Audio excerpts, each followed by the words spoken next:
Hello and welcome to our third instalment of our International Women's Day podcast. This week we'll be talking about hashtag Balance for Better, which is International Women's Day's theme for the day and also by extension the year. So it's all about gender equality, kind of diminishing the narrative around kind of the bad perceptions about it, and we really kind of want to understand from different standpoints how it affects us, what our opinions on it, and there's really no right or wrong answer really. So I'm joined with Lauren, who was here with us last week, and we have a new face, Scott Murphy, who will be joining us to talk about gender equality and kind of bringing that discussion to the forefront really. Cool. Thank you for having me. No problem. So I know that you're Director of Cloud and Advanced Solutions, so you oversee a large part of the business. Mm-hmm. So you must see a lot of things kind of day to day happening, and also over a wide kind of space of time you can see a lot of things starting to unfold. From your perspective, do you see any gender equalities, or is it more like a balance?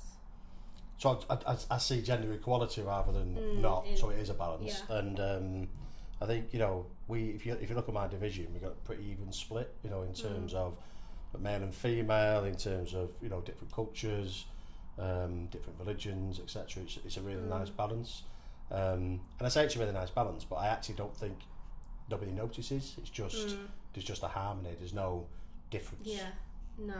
So you would say that diversity isn't actively kind of sought, it just happens. Yeah, it's just natural. Yeah. I think it's just mainly human instinct really to kind of have that inclusion, and it kind of begs the question, why do we have inequality in the first place when actually human instinct is to include everyone, I think. Yeah, no, definitely.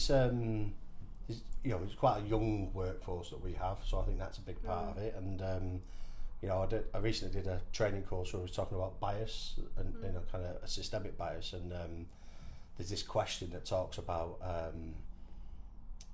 there's a little riddle, and it basically says that a man and his son have a car crash, and the dad dies. Son goes to hospital, and the doctor says, "I can't perform. This boy is my son." And what was interesting is when it was asked in a room, and it was men, women, there was people from Russia, the States, UK, China, all different ethnicities and cultures, and hardly anybody in that room guessed right. Whereas it's for those that can't think what it is, it's because it was his mum, but automatically your bias is, well, it's a doctor, so you don't associate a woman. So people have these, and I've seen it with race recently actually, John Barnes talking about it, but it's people have these biases, but people are too worried to label the bias racist or sexist, and it's not true, because everybody has a bias. You have an opinion doesn't mean you're sexist or racist, if that makes sense. I saw that panel on, was it Question John Barnes, Time? yeah, brilliant. Yeah, and I find it amazing how actually thinking about it, as much as stereotypes are bad, we do all have them, and I don't think we can live in a world or society where we don't have them. No. I think I wouldn't necessarily say it's important to have them, but I think it's just human nature to have those instincts. Just based on your experiences, based on what your mum said, and even things like you kind of take it completely away from kind of sexism, racism, etc. I always think of things like in Peter Kay, like as a northerner, we have expressions that southerners don't understand, right? You know what I mean? But it's just a cultural difference. Yeah. We talk about put the big light on, or you talk about, we had a big debate yesterday at the sandwich shop about a balm. We did. Right? It was, and I was you like, southerners, that's a roll. It's a roll, bread roll. for southerners. A barn. A balm. Yeah. Oh, balm. It's called a balm, a muffin, but not or an a English butter. muffin. It's not an English muffin. Anything but a bread roll.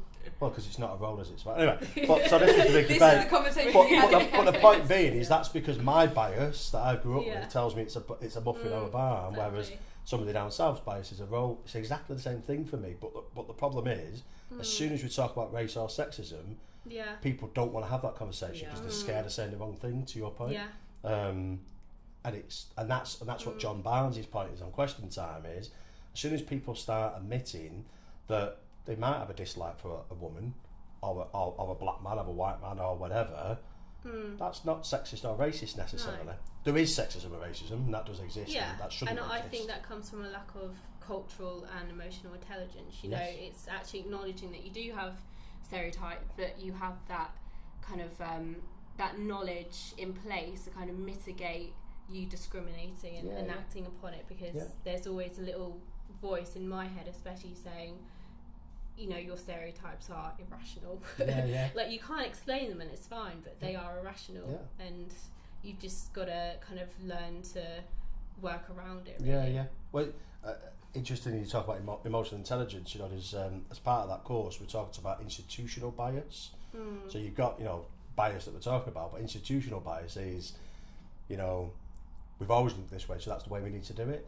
It's still a bias, you know what I mean? It's not, and we had to do this questionnaire, and you basically, similar questions, and you had to say if it was a man or a woman, so it's like housekeeping, cooking tea, going to work. But it was the way, it was clever the way they did it, but even men and women answered pretty evenly, because again, that bias is, and it's not that, you know, I would put, you know, you did cleaning and I put woman, but that's because in my house my wife does the cleaning, not because I think women should do the cleaning. And it was this whole, it's not well, women should be chained up in the kitchen and do the cleaning, which is sexist. It's actually, my experience is that's what happens. You see what I mean? Yeah, I see what you mean. So it's quite a balance between actual sexism. Yes. And I think we are in danger of this, being forced to be made too PC, because then people don't actually talk about real world bias. But I think we're also, you can. I guess what I'm trying to say is that we can kind of believe the stereotypes of other people. So even though a stereotype of a woman could be that, you know, they cook every day, they should clean the house, they should be the housekeeper, which isn't, but in essence, bad, because, you know, there are certain stereotypes given to men as well that are equally kind of on the same level. But I'm taking the bin out, that kind of stuff. Yeah, definitely. But I think there's a concern that women will take that stereotype and see that as a ceiling, like a barrier, that they can't really kind of dive into anything outside of that stereotype. But do you think that's true though? Because when I see, you know, you talk about STEM and these kind of things, right? And I see there's a few people that I'm connected with on LinkedIn and Twitter, and very passionate about that, you know, in terms of, you know, girls in STEM. And then they kind of almost, to me, almost comes across that a girl shouldn't want to become a hairdresser, right? Because she should want more. And I think that's quite arrogant for anybody to say that actually that's more than that. So I think the point, bring it back to International Women's Day, is that the balance for better should work where, yes, we want to raise women up, but raise men up at the same time, and kind of really push that equality, whether it's down to race, age, sexism, orientation, whatever it's going to be. Because I think a lot of the stigma around International Women's Day, and I've heard it from feedback around, like last week's podcast I was on, I got 2 minutes in and figured it was just about women moaning about men, and I was just like, well, no, you need to watch it to understand more. And I think that raises the point that actually it's not, Women's Day isn't just about women, it's about promoting that balance between equality, whether that's male or female. And you could even kind of tie in the conversation around stereotypes with women. If they are passionate about their views, they are outspoken and possibly going beyond their remit, which again is a stereotype. Then it's also down to personality, right? So you could be an introvert and have an opinion but not want to voice it because of your personality. Same way, but that could be male or female. Ages doesn't really matter. And it's like somebody, you know, for me, man or woman, if they're too opinionated, they're annoying, right? It's not because they're male or a female. They're a person, they're annoying, right? Do you know what I mean? It's just because my personal beliefs are you shouldn't be as opinionated as that person is, as an example. And that's the challenge. It's like we talk about, you know, pay equality. I absolutely believe in pay equality, but for me, it's not necessarily about pay equality, because, as you say, I manage a big team, right? And we have various people. You know, somebody doesn't get paid less or more because they're a man or a woman in my team. It's based on experience, it's based on skill, you know, sometimes it's just based on who's the pushiest, right? Because, I know that. For a pay rise. Yeah, but you absolutely, I'd expect people to be pushing for a pay rise, right? Because you want people to be ambitious, you want people to push. But and at the end of the day, if somebody doesn't ask for a pay rise, doesn't mean that you're not going to give them one, because we do, and we reward people. But, you know, and the expression is sexist in its connotation, and I don't know how I'd say it without it, but he who shouts loudest gets more, right? And so they who shout loudest gets more, I believe is true.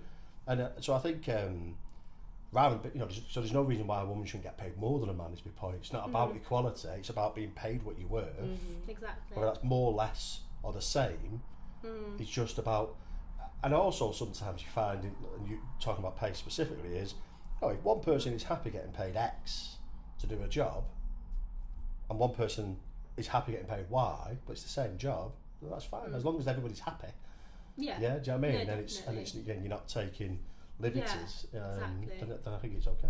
Yeah, and I think that refers to equal pay, and I think a lot of people get confused the gender gap, the pay gap, and equal pay, because equal pay, if there is a discrepancy in pay for the same job, and they both negotiated quite well, but then that bias does come about, then that needs to be looked at further. But then the pay gap, I think people need to understand that women, just by nature, we have children, on average. As the men. Yeah, and men nice too. One. I'm glad you said that. Yeah, and men too, but there's all these kind of averages when you look at women. Well, there's definitely a clear divide, right? The numbers don't lie. But how rare is it, or how kind of easy is it to, if you had two people that did the exact same job, that had the exact same experience, exposure to certain things, time in role, etc., that's rare to find. So there is naturally going to be a pay gap, and there's probably a pay gap between men and men in the same role. It's just, there's 100% a gap. Yeah, massively. But I don't think that's recognised in that pay gap, because pay gap isn't just about men versus women. But the problem is with that pay gap for me is that it's almost a tick in the box review. Yeah. There needs to be a deeper level of analysis, because one, it doesn't take into account, the number, the kind of seniority of roles. It doesn't take into account, the different types of functions in roles. It just purely looks at, you've got 100 people, how many, what is the average pay for men and average pay for women. It doesn't look at how many men you've got, how many women you've got. And for a big company, that could be quite it's different, out of context. right? There's no context to it. Yeah, I agree. But I do also agree that the numbers are the numbers. But it's the same going back to hairdressers. I wonder if anybody's looked whether a male hairdresser gets paid less than a woman hairdresser. Yeah, no. I'm not convinced they have.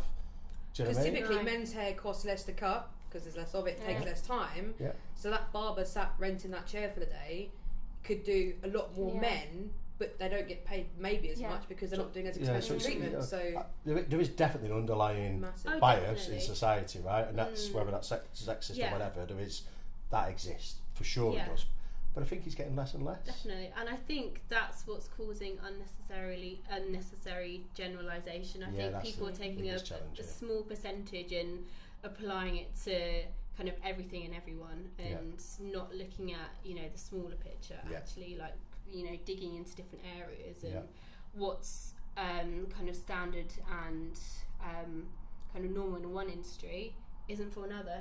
Just because women and people are treated differently in one industry, it helps them. It kind of works for that industry, but not for another. Yeah. And it makes this conversation very difficult, I feel like, and it kind of, when you look at feminism and equality as a movement, you kind of think, how come it's so big and everyone's on the same page, yet everyone has their different opinions and kind of different experiences with that.